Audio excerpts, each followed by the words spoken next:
So in continuing on this theme of the Ethiopic roots of Hebrew, there's some guys and gals out there, brothers and sisters out there, who are trying to purport that the ancient GEEZ was linguistically and vowelly, you understand, anemic.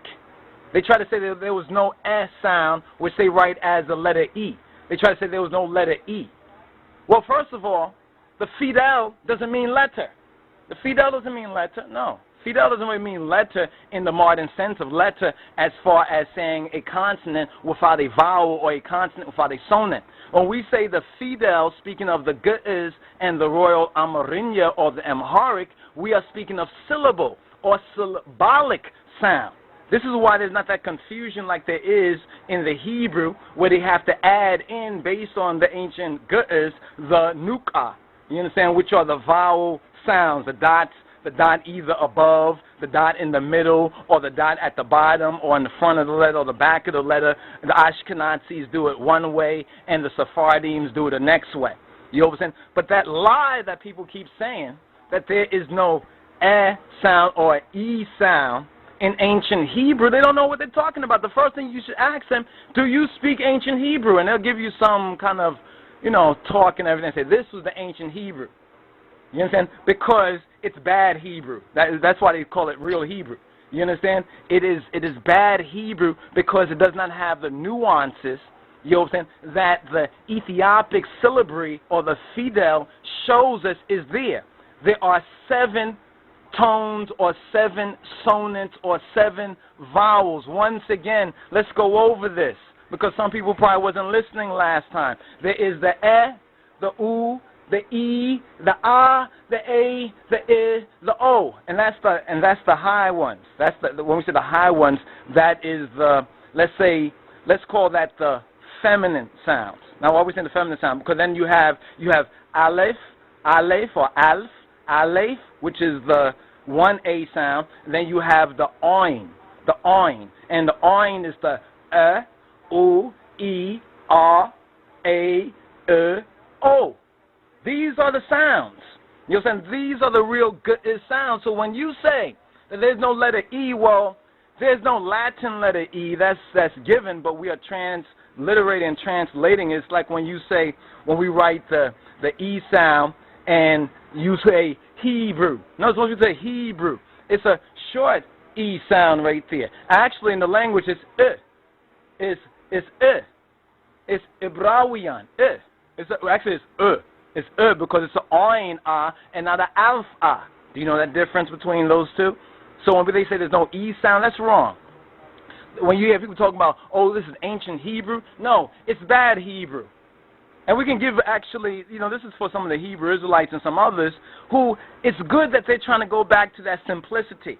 You understand? But then they're getting caught up on stupidity because they have nothing to judge what they are claiming is the truth. They don't really have anything to judge it by. First of all, they do not speak the language. You see what I'm saying? They don't speak the language regularly at the different normal conversing flows of language. And they're not putting in context also different ways that different sounds sound. In other words, that in different people's mouths. You could take the same word, you know what I'm saying, in one speaker's mouth. For example, if we say, Igazi Abba here, some will say, Igazi Abba here. It's not ah, it's ah. It's ah. It's the softer A sound, not the harder A sound. You see, that's why we have two T's as well. There's the te and there's the eh. This explosive, emphatic sound. There is the k, and there's the that clicking sound. If you listen to the Arabic Shemitic so-called people, if you listen to some of the Jewish so-called people speaking the Shemitic Yiddish so-called thing, you understand? They don't pronounce it with the k. It's like they can't even do that. You understand? And everybody knows that the k is a very ancient sound, that even the GEEZ and the Amharic and Tigra and Tigrinya, you know what I'm saying, still have these sounds. And these sounds are encoded and embedded in the fidel. And the fidel are not the letters, they are syllables. You understand? They are sounds that have both the consonantal as well as the sonant all embedded. It's embedded in one letter. So anybody can look at an English translation or in some of these linguistic and grammar books on the Ethiopic or the Amharic, and they can look at that, or they can listen to a nowadays dialectical, speaker, what they call it again? Colloquial is the word I was looking for. The colloquial speaker, which is a nowadays speaker of the Amharic language, even they say certain sounds the exact same way. That makes no sense to ancient peoples. And ancient people were very conservative. This is why these things have been preserved, because they were very conservative. They didn't really waste in that sense. You know what I'm saying? If they had certain letters that were in their alphabet, so to speak, or their fidel, then these letters, if they were two A sounds, then you, 5,000, 7,000 years later, you understand, saying that both of the sounds are pronounced the same, because the nowadays people who have trimmed so much of their ancient culture don't know the differences between these two sounds. And we know about the illiteracy in Ethiopia.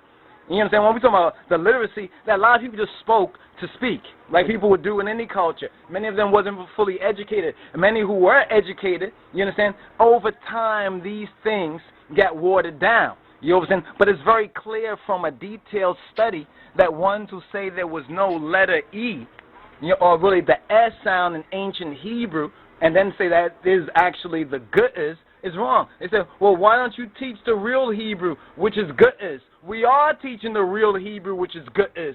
Do you know the real Hebrew, which is GEEZ?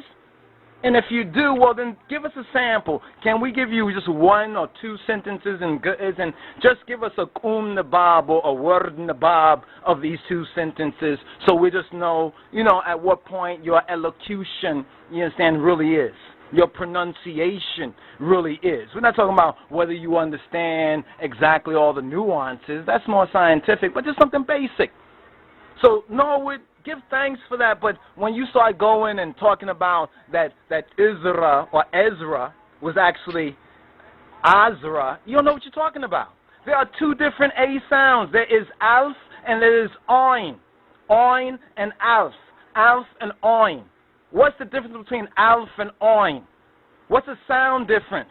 What are the 7 fidel or the 7 fidel vowel sounds of the GEEZ, the purity, the archaic sounds, not the more modern so-called or the pseudo-classical sounds that you hear certain priests who haven't gotten past the, what they call it, Kadase bait, right? It's Kadase bait, where altar priests. Most of you all are being educated by some altar priests. You understand? What you need to be educated by is some maybe Debteras or some Bahitawi, some of those who really, withdraw from the world, you understand, and actually communicate, you understand, with the higher heavens and the higher heavenly or higher dimensional beings. You understand? Because each of the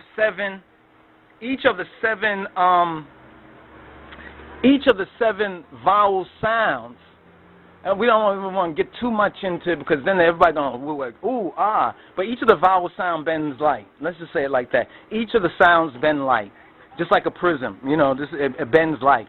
You understand? And also it creates currents and forces and forms. Some forces and forms are not seen or easily perceptible by men and people. You understand? So it depends on what you're saying, depends on also your heart too, your soul. You understand, the vibration that you're saying, and it also depends on your thought that you're saying. That's why things like elot and prayer are very, very important. You understand? Very important, not so much as because of the language you speak, you understand, but first of all because of the intent. See, it's all about the intent. This is why it says, love the Lord thy God with all your heart, your mind, your body, your soul, especially your heart and your soul. You know what I'm saying? So some people can say it, but they don't have any heart and their soul when they say it. You know what I'm saying? So if men and people are not even moved by what you're saying, you're not saying it with no conviction, with no feeling, with no emotion. You're saying like dead stock. So the way that the Hebrew is being spoken today, and the way that some guys and gals who are linguistically anemic because they were brought up speaking English. English was their first language. And this is not to brag or to boast, but English was not my first language. Understand that. Yes, I was born and grew in the ghetto up here in Old Park and York and New York and Brooklyn and all of that, in the diaspora, in Babylon. You know what I'm saying, the spiritual Egypt. But English was not my first language. You see, so my ear and my tongue and my everything else that goes with pronouncing, you understand, is more open to that. But you coming from now, if we say certain sounds, for example, we taught classes to different students, you know, Ethiopian Hebrews, some Ethiopians, some Rastafari, you know, some Gentiles too. And what's interesting is that the Gentiles actually try harder. They try harder to actually, maybe it's chameleon-like, you know, to imitate. But you Negroes, if you can't get it, you'll just say it doesn't exist. It doesn't exist. You know what I mean? If you can't get it, because you're not disciplined. Discipline of the mind is a basic ingredient of genuine morality and therefore a spiritual strength. There is an eh or an e sound in the ancient Hebrew and the GEEZ. That's the truth.